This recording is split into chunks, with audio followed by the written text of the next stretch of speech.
Hello everyone, I welcome you all in today's lecture. Today we are going to study the last equipment from the chapter drying. So the equipment is freeze dryer, as the name itself indicates that here in this dryer the freezing will takes place. Okay, now in freeze drying, this freeze drying is also referred as the lyophilization. Now what is lyophilization? Lyophilization is nothing but it is a low temperature dehydration process that involves freezing the product, lowering pressure and afterwards removing the ice by sublimation. ठीक है. So here in this case freeze drying is also referred as the lyophilization. और freeze drying या lyophilization का मतलब क्या है? It is a low temperature dehydration process. मतलब क्या कि कम टेम्परेचर पे या तो फ्रीज करके हम क्या करते हैं, dehydration, that is removal of your water molecule, and this will involve the freezing of the product, lowering pressure and afterwards removing the ice by sublimation. मतलब इस फ्रीज ड्राइंग प्रोसीजर में या तो लायोफिलाइजेशन प्रोसीजर में क्या होता है कि लो टेम्परेचर पे डिहाइड्रेशन प्रोसीजर है ये, और जिसमें कि फ्रीजिंग प्रोडक्ट का फ्रीजिंग होता है, प्रेशर लोअर किया जाता है, और ये दो होने के बाद कि the ice is removed by sublimation. Now the in exam the question can be asked, that is explain lyophilization in the drying process. तो आपको ख्याल में रखना है कि freeze drying is also known as the lyophilization and you have to write down about this freeze dryer. Okay, now in freeze drying water is removed from the frozen state by sublimation. Okay, कि जो frozen state रहेगी जिसको हम freeze करेंगे, so that frozen state is means water from that frozen state is removed by the sublimation. Means that it means that particular solid material is directly converted into gas or vapor, so that's why it is referred as the sublimation. sublimation में क्या होता है, suppose आपके पास एक solid material है and you are providing heat to that solid material, so after providing heat to that solid material it will get converted into liquid, and if you again provide heat to that liquid material it will then converted into gas or vapor. ठीक है कि normal procedure क्या होती है कि आपके पास एक पर्टिकुलर सॉलिड मटेरियल है, तो अगर आप उस सॉलिड मटेरियल को हीट प्रोवाइड करोगे तो उस सॉलिड मटेरियल का कन्वर्जन किस में होगा, वो मेल्ट हो जाएगा तो लिक्विड में होगा. ठीक है, और उस लिक्विड को अगेन आप हीट प्रोवाइड करोगे तो वो किस में कन्वर्ट होगा, आइदर गैस और वेपर में. ठीक है, मतलब ये स्टेप बाय स्टेप प्रोसीजर है, पहले सॉलिड, उसका लिक्विड में कन्वर्जन और उसका गैस में कन्वर्जन. ठीक है, लेकिन यहाँ पे हम क्या कर रहे हैं, in case of freeze drying we are converting that solid material directly into vapour. जो कि बीच वाली स्टेप है लिक्विड में कन्वर्जन, वो हम स्किप कर रहे हैं. Okay, so this is the basic principle which is involved in the freeze drying, that is it is achieved by the sublimation process. Okay, and it is also referred as the lyophilization. Okay, that is direct change of water from solid into vapor without conversion to the liquid phase. So this is referred as the sublimation. क्या है sublimation? Direct change of water from solid into vapor without conversion to the liquid state. कि water का conversion solid से directly vapor में या तो gas में करते हैं without converting it into the liquid phase. So this is nothing but the sublimation, and sublimation is followed basically in the freeze drying or lyophilization process. Okay, so the drying is achieved by subjecting the material to temperature and pressure below the triple point. ठीक है, अब इसमें क्या होता है कि in case of the freeze dryer the drying is achieved. Okay, drying कैसे achieved करते हैं कि ऐसा टेम्परेचर और प्रेशर पे उसको सब्जेक्ट करते हैं आपके पर्टिकुलर मटेरियल को which is below the triple point. Okay, now what is triple point? That is the gas, liquid.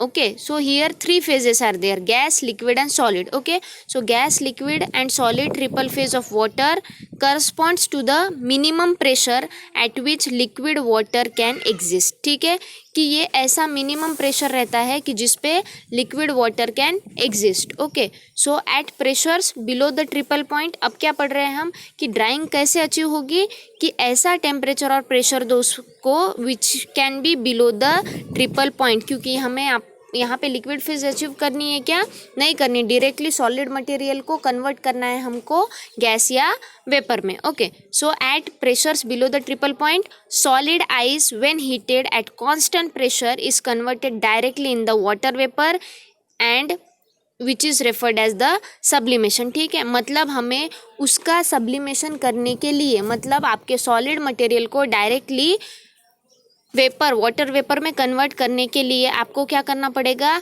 You have to subject that particular solid material to the pressure which is below the triple point. क्योंकि triple point एक ऐसा pressure है जहाँ पे आपका gas, liquid, solid तीनों भी minimum pressure पे लिक्विड वाटर एग्जिस्ट होते हैं. ठीक है, लेकिन अगर हम ऐसा प्रेशर दे जो कि उन ट्रिपल पॉइंट के, क्योंकि ट्रिपल पॉइंट मतलब क्या, तीनों खुद का इफेक्ट बता रहे हैं, गैस भी, लिक्विड भी, सॉलिड भी. लेकिन आपको लिक्विड चाहिए क्या, नहीं, सिर्फ आपको क्या चाहिए, सॉलिड का कन्वर्जन गैस में.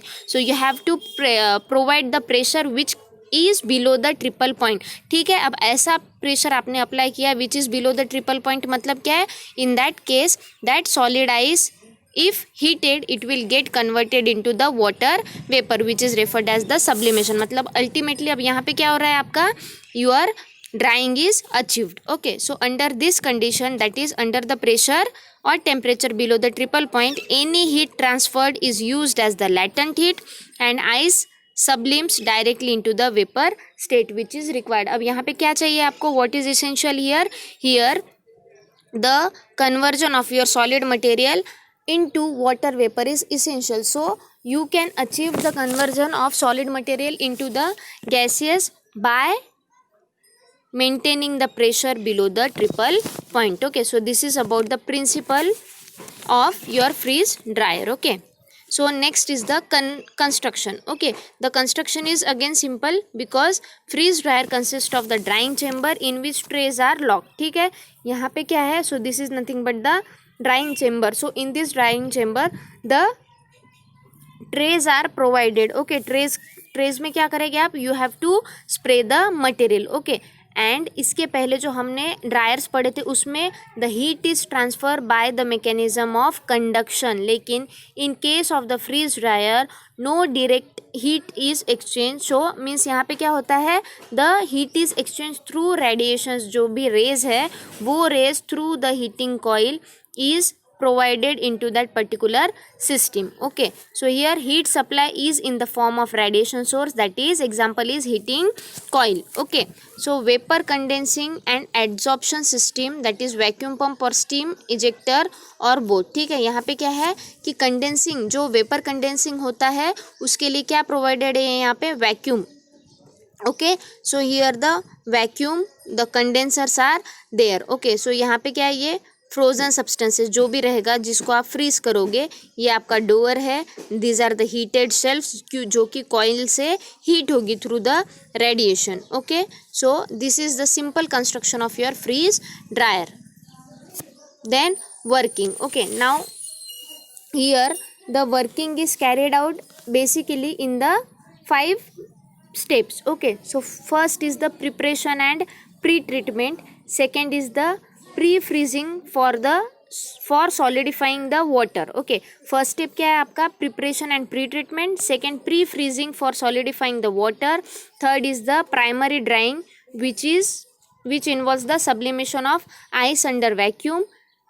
Next, fourth step is the secondary drying in which the removal of residual moisture under high vacuum takes place. And last is the packing. Okay, so we will see it one by one. First is the preparation and your pre-treatment. Okay, so what happen in the preparation and pre-treatment, generally the volume of the solution introduced into the container is limited by its capacity. So due to this the pre-treatment is essential. क्या होता है कि capacity limited होती है उसकी, इसीलिए आप system के अंदर जाने से पहले you have to give the certain pre treatments to your substances. Okay, क्या होता है प्री ट्रीटमेंट में, in the pre treatment the volume of solution which is introduce, जिसका आपको ड्राइंग करना है, सो it is capacity limited, so that's why the pre-treatment is essential. Okay, now here in this case the solutions are pre-concentrated under the normal vacuum tray drying. ठीक है, कि जो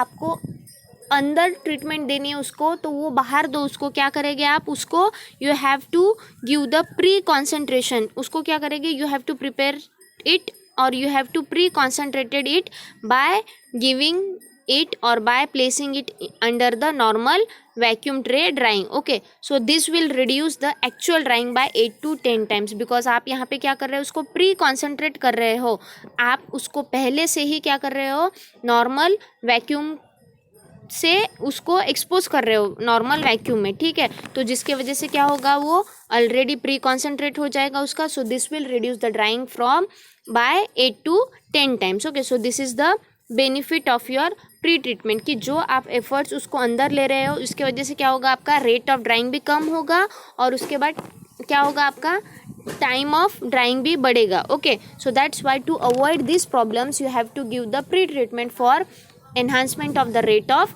drying and also for saving the time. Okay, so this is involved in the pre-treatment. Next is the freezing to solidify water. ठीक है, अब आपका क्या हो गया, प्री ट्रीटमेंट हो गया, मतलब आपका रेडी हो गया है. फिर नेक्स्ट स्टेप क्या है आपका, प्री फ्रीजिंग. जो आप फ्रीज कर रहे हो, किस चीज़ के लिए फ्रीज कर रहे हैं आपको, क्योंकि आपका वाटर को आपको सॉलिडिफाई करना है, और जो सॉलिडिफाई हो जाएगा मतलब क्या होगा, आपका सॉलिड मटेरियल आपके पास रहेगा और उस सॉलिड मटेरियल को उसके बाद में आपको क्या करना है, वाटर वेपर में कन्वर्ट करना है बाय द हीट सोर्स. कौन सा है आपका, रेडिएशन. ठीक है, so what happens in pre freezing, in case of the pre freezing the vials, ampoules और बॉटल्स. कौन से वायल्स, एम्पुल्स, बॉटल किस चीज़ के लिए रखा है आपने, उसमें आपने सॉल्वेंट भर के रखा है. ठीक है, ये देखिए आप कंस्ट्रक्शन में यहाँ पे क्या है, bottle. So this bottle will consist of the particular solvent जिसको आपको ड्राई करना है. तो उस सॉल्वेंट का आप पहले क्या करोगे, आप उसको सॉलिडिफाई करोगे, मतलब उसका सॉलिड में कन्वर्ट करोगे, और उस सॉलिड को बाद में रेडिएशन सोर्स यूज़ करके उसका क्या करोगे, वेपर में कन्वर्जन करोगे. ओके, तो यहाँ पे प्री फ्रीजिंग में क्या हो रहा है, दैट वायल्स, एम्पुल्स और बॉटल जिसमें कि आपका सॉल्वेंट प्रेजेंट है are frozen in the cold shelves. ठीक है, कि -50 डिग्री पे आपका MCQ में पूछा जा सकता है कि -50 डिग्री पे आप क्या करते हो, you have to freeze that particular vials, ampoules and bottle जिसमें कि आपका सॉल्वेंट प्रेजेंट है. Okay, so the normal cooling rate is about 1 to 3 Kelvin per minute, so that large ice crystals with relatively large holes are formed on sublimation of ice. ठीक है, कि आपको उसको cooling rate उसका कितना रखना है, 1 to 3 Kelvin. क्यों, because to get the large ice crystals with the large holes. Okay, so this is also responsible for giving a porous product. इसका एडवांटेज आप पढ़ोगे आगे कि फ्रीज ड्रायर में आप क्या कर सकते हो, पोरस प्रोडक्ट अचीव कर सकते हो. क्यों, क्योंकि यहाँ पे आप क्या कर रहे हो, उसका cooling rate is about 1 to 3 Kelvin, which is responsible for the formation of large ice crystals with the large holes, and thus it is responsible for giving us the porous products. Okay, so what happens, अब preparation और pre treatment में हमने क्या किया है, उसको pre concentrate किया जिसकी वजह से आपका रेट ऑफ ड्राइंग बढ़ रहा है और ड्राइंग टाइम कम हो रहा है. उसके बाद प्री फ्रीजिंग में क्या करते हैं आप, प्री फ्रीजिंग क्यों करते हैं, to solidify the particular water. So in case of pre freezing the normal cooling rate is about 1 to 3 Kelvin per minute, due to which you get the large ice crystals with the large holes, and which is responsible for giving the porous products. Okay, now next is the primary drying. So what happens in primary drying, so primary drying में क्या होता है, the drying will achieved, the drying steps will start. means यहाँ पे क्या हो गया, pre freezing में आपको क्या मिला है, you have got the solidified material. Okay, solvent का आपने क्या किया है, सॉलिडिफाई किया है उस पर्टिकुलर वाटर को. अब प्राइमरी ड्राइंग में आप क्या करोगे, सब्लिमेशन स्टार्ट करोगे. जो आपको प्री फ्रीजिंग में आपका सॉलिड मिल गया है, ठीक है, उसको आप क्या करोगे, आप प्री फ्रीजिंग करोगे. Okay, so it means sublimation of ice under vacuum. यहाँ पे क्या हो रहा है प्राइमरी ड्राइंग में, that is you are sublimating the ice under vacuum. The pressure and temperature at which the frozen solid vaporises, ऐसा pressure ऐसा temperature जिसमें क्या होता है आपका frozen solid vaporises without conversion to the liquid is referred as the eutectic point. ठीक है, कि आपको मतलब क्यों इसेंशियल है eutectic point, because when a solution of solid is dried the depression of freezing point of water occurs. ठीक है, क्या होता है कि जब आप पर्टिकुलर सॉल्यूशन सॉलिड का ड्राई करते हो, then at that time the depression of freezing point will occur. ठीक है, so hence it is essential that the temperature be brought below the eutectic point, because what is happening at the eutectic point, the pressure and temperature at which the solid vaporizes without conversion to the liquid is referred as the eutectic point. So that's why you have to get that particular point which is referred as the eutectic point, जिस पे आपका क्या होगा, frozen solid liquid में convert ना होते हुए क्या होगा, it will vaporize. Okay, as the drying proceeds thickness of the frozen layer decreases, because क्यों थिकनेस फ्रोजन लेयर की डिक्रीज होगी, क्योंकि वो लार्ज होल लार्ज पोर्स में से क्या होगा, आपका सब्लिमेशन होगा, directly it will get convert into vapour. Okay, and thickness of the partially dried solids are increased. Okay, so the primary drying stage removes easily the removable water about 98 to 99%. मतलब जो भी maximum drying है we will achieve in case of the primary drying. What is primary drying? It is nothing but the sublimation of ice under water. In this the eutectic point is achieved, because at the eutectic point the solid vaporizes directly without converting itself into the water. Okay, so again the thickness of the layer will decrease and the thickness of partially dried solid will increase, and in this case about 98 to 99% of water is removed from the solid. Okay, then secondary drying, it is removable of the residual moisture at high vacuum. ठीक है, difference क्या है primary and secondary drawing में, कि primary drying में क्या होता है, लो वैक्यूम पे, नॉर्मल वैक्यूम पे आपके अंडर वैक्यूम पे आपका क्या होगा, ड्राइंग होगा, बट इसमें in case of the secondary drying it is the particular residual moisture is removed at the higher vacuum. Okay, so during this stage the traces of moisture is removed, मतलब क्या, zero, आपका 100% drying achieve होता है. In case of secondary drying means traces of moisture is removed completely, totally. Okay, the rate of drying is very low and it takes about 10 to 20 hours. यहाँ पे क्या होता है, it requires 10 to 20 hours and the rate of अब 10 to 20 hours तक वो काम कर रहा है, मतलब क्या, rate of drying is low. Okay, so this is about the secondary drying. Then last is the packing. इसके बाद क्या होगा, सेकेंडरी ड्राइंग के बाद पैकिंग होगा आपका मटेरियल, क्योंकि क्या हो रहा है यहाँ पे उसको प्री ट्रीटमेंट दे के आपने क्या किया है, कॉन्सेंट्रेटेड कर लिया है, उसके बाद उसको फ्रीज करके उसका वाटर का आपको सॉलिड में कन्वर्ट कर लिया है, उसके बाद आपने क्या किया है, उसको प्राइमरी ड्राइंग दे के सब्लिमेशन कर लिया है 98 to 99%, और जो भी कुछ बचा खुचा वाटर है उसमें ट्रेसेस है कोई मॉइस्चर के, उसको हाई वैक्यूम दे के आपने वो 100% उसको रिमूव कर दिया. Last is the you have packed the your material. Okay, then uses of your freeze drying, that is it is used for drying the number of products such as blood plasma and the fractionated product. Okay, then it is used in case of the bacterial and viral culture, क्योंकि यहाँ इन सब में क्या होता है, the solvents are present, so in that case this freeze dryer is used, or lyophilization technique is used. Okay, antibiotics and plant extract, steroids, vitamins and enzymes, इन सब का drawing achieve करने के लिए,